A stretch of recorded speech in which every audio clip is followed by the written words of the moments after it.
Hola a todos, muchas gracias por estar aquí presentes y el día de hoy les voy a dar un discurso sobre la corrupción. La corrupción es un problema muy grande que aqueja a nuestro país hoy en día y es algo que está presente tanto en políticos como en civiles. Si hubiera que definir la palabra corrupción, nos daríamos cuenta que es algo que es muy difícil definirlo o muy sencillo, depende de la persona, porque es algo que todo el mundo tiene una idea de lo que es y está grabado en el consciente colectivo de todos. Sin embargo, si habría que quedarnos con una definición, yo me quedaría con la de Guillermo Bricio. Se designa la corrupción como el fenómeno social a través del cual un servidor público es impulsado a actuar en contra de las leyes, normatividad y prácticas implementadas en fin de favorecer intereses particulares.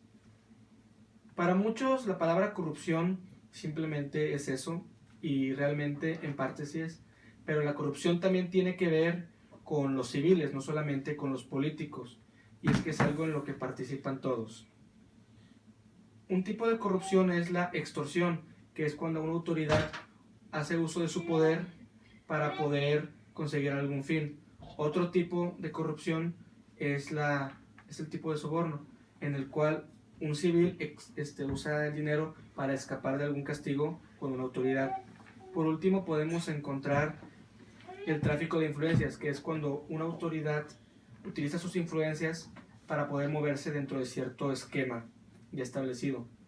Muchos podríamos pensar que la corrupción no tiene consecuencias, pero eso es erróneo. La corrupción tiene consecuencias y son muy graves en la sociedad. Un ejemplo de eso es la burocracia política y económica.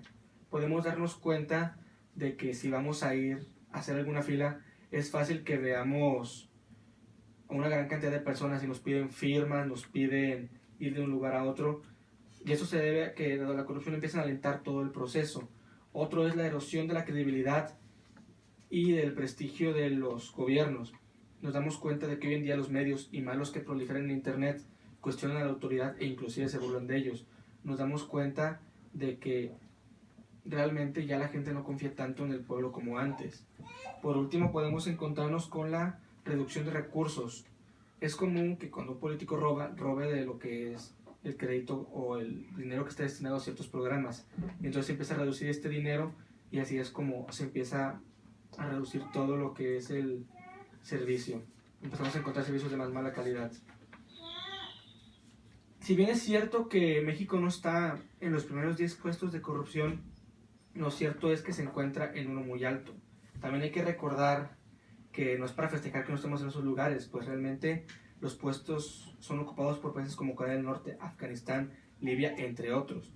Y esos países son realmente con los que nosotros queremos competir, son realmente los países a los que queremos aspirar a ser. La verdad pienso que no.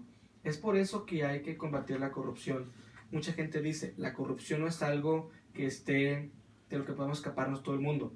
Y eso es verdad, pero no por eso podemos buscar estar en ella. Un ejemplo de cómo podemos combatir la corrupción es la transparencia.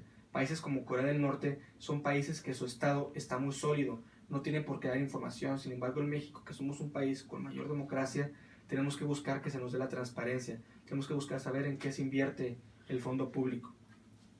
También otra forma, y una de las más correctas, es educando a los niños, a las futuras generaciones, para que crezcan con lo correcto, no diciéndoles es que le pagué al policía porque me va a cobrar más.